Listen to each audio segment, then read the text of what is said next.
bahwa eh, di pekan pertama ya, mungkin langsung ke slide pertama.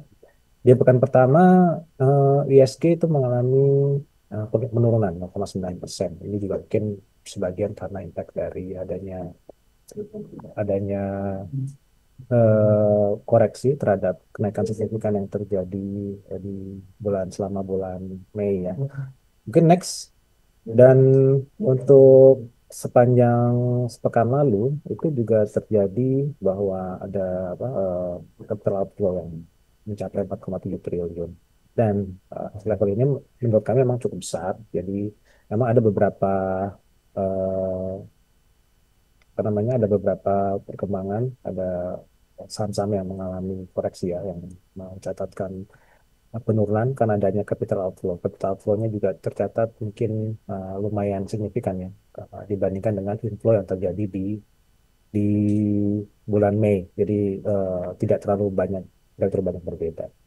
Namun kalau kita lihat sendiri, penurunan di pekan lalu itu bisa ditopang oleh beberapa saham-saham di sektor pertambangan yang antara lain Antam dan Inco. Jadi Antam memang mengalami kenaikan sebesar 10,9% secara week week. Ya. Kemudian Inco secara weekly itu mengalami peningkatan 5,7%. Dan memang perkembangan tersebut mungkin juga terlihat adanya support dari harga komoditas yang pada pekan lalu itu mengalami penguatan ya. Jadi beberapa komoditas mengalami kenaikan. Eh, harga emas harga emas juga masih mengalami kenaikan ya ke 3.400-an, level 3.400. Sementara untuk harga minyak ya, karena adanya gangguan supply yang disebabkan oleh adanya kebakaran di eh, daerah daerah penghasil minyak utama, salah satu daerah penghasil minyak utama di Kanada ya, yang kemungkinan bisa menyebabkan adanya disruption dari produksi sekitar 350 ribu barrel per hari. Dan juga hal ini disebabkan oleh adanya kekhawatiran ya, akan gangguan dari supply ya, karena memanasnya ketegangan antara Rusia dan Ukraina setelah adanya serangan eh, dari Ukraina yang dilakukan terhadap pangkalan udara militer di Rusia. Sementara itu, eh, secara serempak ya, meskipun memang sepanjang bulan Mei lalu itu ada koreksi untuk komoditas spot index.